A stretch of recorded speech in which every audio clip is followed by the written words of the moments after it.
गुज़श्ता 18 माह से हसीना बेगम अपने पोते पोतियों का पेट पालने के लिए सख्त मेहनत करती आई हैं।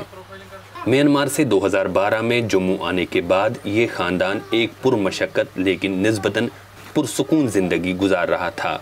फिर मार्च 2021 में रोहिंग्या पनागज़ीन कैंपों पर पुलिस के छापों में हसीना बेगम के बेटे और बहू को भी गिरफ्तार करके जेल में डाल दिया गया।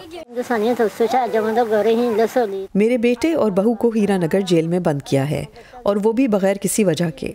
उनके बच्चों की देखभाल मैं बड़ी मुश्किल से कर रही हूँ। कोई आता है मदद करने तो गुजारा होता है। मैं बहुत कमज़ोर हूँ, आज मर जाऊँ या कल कुछ पता नहीं। सोचती हूँ इनका क्या होगा, ये बेआसरा हो जाएंगे। मेरी गुजारिश है कि इनके माँ बाप को रिहा किया जाए। हसीना बेगम इन हज़ारों रोहिंग्या मुसलमानों में से एक हैं जिनकी एक बड़ी तादाद हिंदू अक्सरियत वाले जम्मू के इस बठिंडी नाम के इलाके में आबाद हुई थी। ताहम शुरू का कुछ अरसा सुकून से गुजरने के बाद इन पनागज़ीनों को हिंदू इंतहा पसंद अनासिर की जानिब से इलाका छोड़ने की मुहिम का सामना करना पड़ा। ये मुहिम 2014 में भारतीय जनता पार्टी के इक़्तिदार में आने के बाद मज़ीद मुनज़्ज़म शक्ल इख्तियार कर गई। कोई 1 साल पहले हुक्काम ने 300 के करीब रोहिंग्या मर्दों और औरतों को गैर कानूनी तारकीन वतन होने के जुर्म में जेल में डाल दिया। नन्ही हलीमा के वालिदैन और एक बहन भी जेल में हैं। मेरा नाम हलीमा है और मेरी मम्मी और पापा और मेरी एक बहन भी है हीरानगर जेल में है। 2 साल हो रहा है, अभी देखा भी नहीं, बंद है। मैं पड़ोसी के पास रहता हूँ, देखभाल की करता है वही। 13 साला हलीमा के अपने वालिदैन से जुदा होने के बाद इनके खुदा तरस पड़ोसी मोहम्मद राशिद ने इन्हें और इनके दूसरे बहन भाइयों को पनाह दी। मोहम्मद राशिद खुद रोहिंग्या पनागज़ीन हैं। बच्चे को इधर था 1 साल का, 8 महीने का, 10 महीने का, मतलब 1.5 साल का, ऐसे बच्चे को छोड़ के ले गया था। ये बच्चा भी हमारे साथ सर पे आ गया था। क्या करूं, ये भी नसीब का खेल है, अल्लाह ताला के जैसा ही किया, वो भी शुक्र है। ऐसा ही शुक्र करता हूँ। फिर मेरे बच्चे को जैसा ही खिलाता हूँ, इनको भी ऐसा ही खिलाना ही ज़रूरी, हम ऐसा ही सोचता हूँ।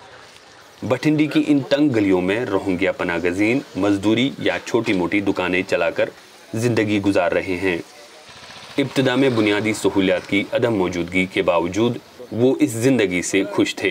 ताहम गिरफ्तारियों और अपने घर वालों से अलग कर दिए जाने के खौफ ने सैकड़ों को ये पनाहगाह छोड़ने पर मजबूर कर दिया है। अभी तकरीबन 300 तक हम लोग बन हैं, तो उसकी वजह से लोगों को बहुत डर पैदा हुई है। हम लोगों को कब किस टाइम यहाँ से पकड़ के हीरानगर डाल देगा, लोगों का यही डर है।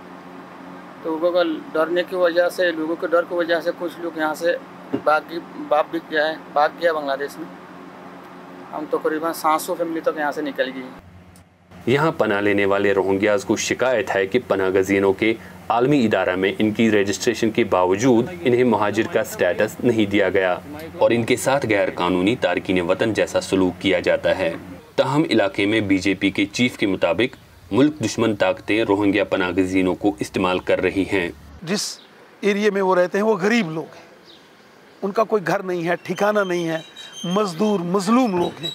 उनकी गुर्बत का, उनकी गरीबी का देश दुश्मन ताकतें गलत फ़ायदा उठा के, उनके हालात का, उनकी मुसीबतों का गलत फ़ायदा उठा के उनको गलत रास्ते पर ले जाने की कोशिश कभी कभी करते हैं। और अगर कोई गलती से भी चला जाता है तो वो पूरा माशरा बदनाम हो जाता है। यहाँ से सब लोग जा रहे हैं, हमें खौफ लग रहा है। मैं कैसे यहाँ से चली जाऊँ? मेरे साथ छोटे छोटे बच्चे यहाँ हैं। बेटा और बहू हीरानगर जेल में हैं। हसीना बेगम, हलीमा और इन जैसे बहुत से ख़ानदानों को कई साल कबल कश्मीर के सफ़र में उम्मीद थी कि ये वादी इनके मसाइब का खात्मा साबित होगी। ताहम अब इनकी ये उम्मीद एक डरावने ख्वाब में बदल चुकी है, जिसमें इनको ये भी नहीं पता कि इनसे जुदा होने वाले इनके प्यारे इन्हें दोबारा कब मिलेंगे। ज़ुबैर डार, वॉइस ऑफ अमेरिका, जम्मू।